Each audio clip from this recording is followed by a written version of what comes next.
friends, welcome back to my channel. Welcome back to 12 days of the Gabbacado Christmas.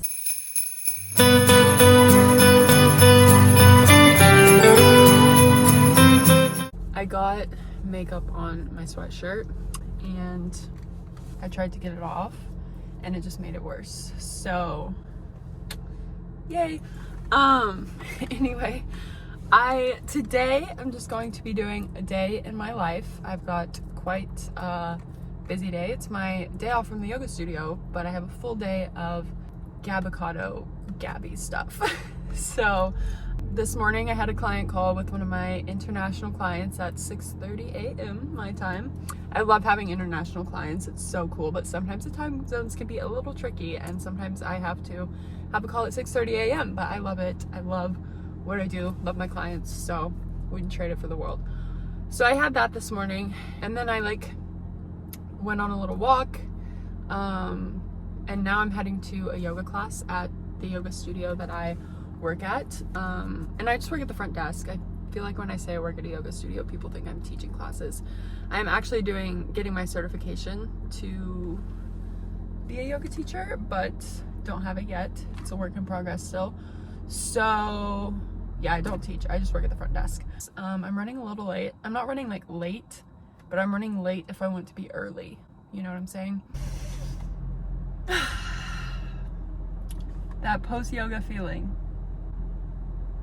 indescribable. Feels so good. I took a slow flow class today, which is honestly one of my favorites. And I wanted to have a little chat about yoga because it's something that I haven't always felt connected to. I haven't always loved.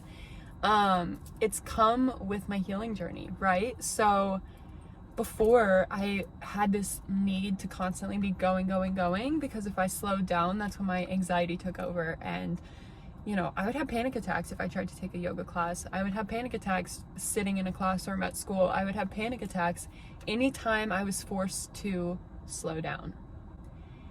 And so it's taken me a while.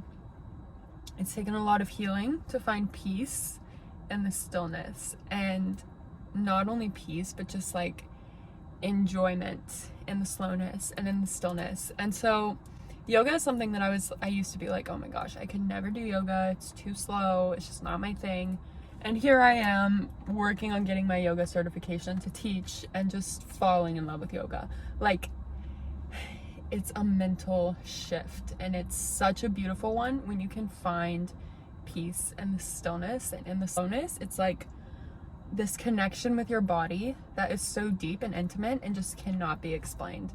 All of that to say, that post-yoga feeling is a beautiful feeling, and I just feel overwhelmed with gratitude every time I'm just like laying there in Shavasana at the end. I remember taking my first yoga class a few years ago, and that I was like, oh my gosh, this is so weird. Like, just the thoughts were just like running, and I was like, I hate yoga, I hated this was so weird, this is so slow, oh my gosh, is it almost over? Like, blah blah blah blah blah. Like, the thoughts were just running, right?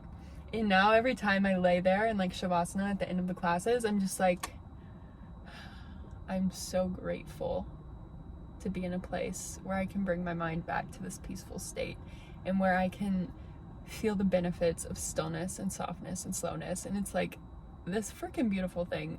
It's beautiful. Anyway, so I'm about to head home, get some good food.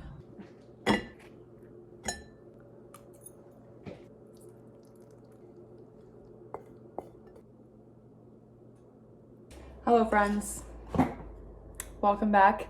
I had a change of clothing. I wanted to feel a little more festive, so I put on one of my Christmas sweaters, and I'm definitely feeling more festive. Just made myself some food.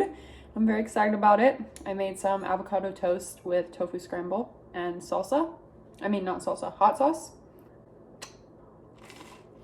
I have a session with my client in like 30 minutes, so I'm gonna eat this and then do that. I just love my clients so much, guys. It's so rewarding and so fulfilling to see my clients like progress. It's like the coolest thing. And when they thank me, I'm like, you did all the work. I just helped guide you, you know? And that's what I love so much about what I do, is like I give you the tools that you need and help guide you so then you can take over and do the work yourself. No one else can do the work for you. I can't do the work for you. And that's a beautiful, empowering thing. I love it so much. I worked with one of my clients today on limiting beliefs. And so this is one thing I love to do with my clients is we will look at these beliefs that we have about our health or about our life. And so example, things like carbs are gonna make me gain weight. I have to save up my calories for the end of the day, otherwise I'm gonna overeat. Eating fats is gonna make me fat. Like these beliefs that you have around food, around your body, just these things that we hold on to that are impacting our health negatively. Like those are limiting beliefs. They are limiting you. They are holding you back from being the healthiest, most vibrant version of you.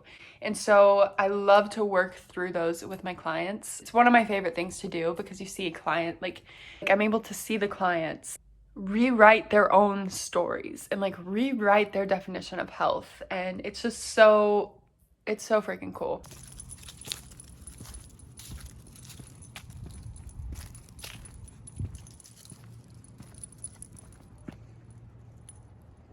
All right, guys, hello, welcome back. I'm back in the sweatshirt that we started in. I am off to therapy now. Got my journal. I always journal right after therapy, so I can absorb everything that we talked about. But I freaking love therapy. I always look forward to it. I get pre-therapy jitters. Get nervous before therapy all the time, but it's just because it's like a lot of attention on me for a whole 50 minutes, but I'm always excited. I look forward to it every time. So I'll catch up with you guys after therapy. Just got done with therapy. Sometimes, I don't know, I feel like sometimes therapy, like, I either leave feeling like, oh, a breath of fresh air, or I leave feeling like I still have so much to talk about and like get out. And this was one of those weeks where I just felt like the thoughts have just been running rampant this week. And so I was like finally excited to come, and then I was like, I love therapy. I love this journey that I've been going on with it. I would not be anywhere near where I am today on my journey had I not started therapy. I started therapy last October, so I was about a year into recovery at that point, or like trying to recover at that point.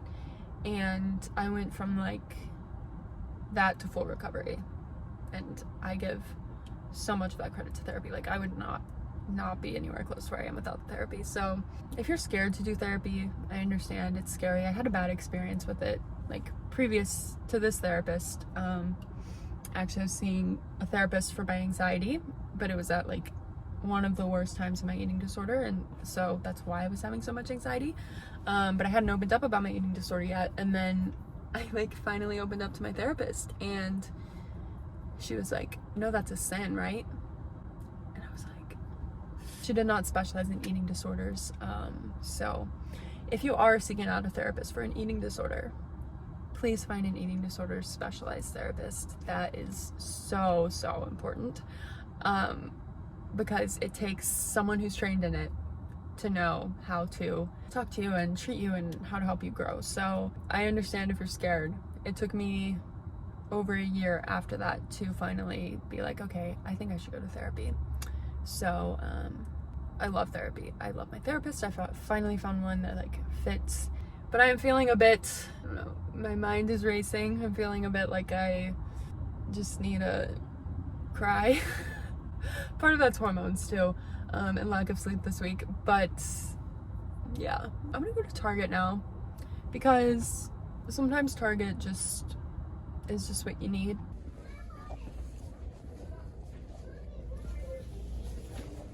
I feel like I should get an award or something because I went into Target and only came out with kombucha.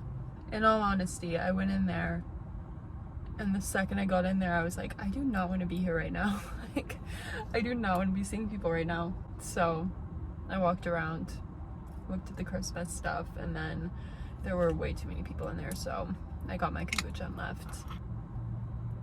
This is basically my day. I'm gonna head home and make some dinner and go to bed because I have to be up at 4:30 in the morning for work. So it's an early bedtime tonight, and I'm just feeling emotionally tired. Like, sometimes therapy just makes me, I swear, sometimes it's just such a release and it feels amazing and I feel on top of the world after it. And then other times I'm just like, I'm just emotionally dead. I have no thoughts left. I have nothing left to say. And that's part of therapy. It's not a bad thing. It means that these things that I was holding in are coming to the surface, which is a good thing. It's a healing thing, but healing isn't always comfortable, you know?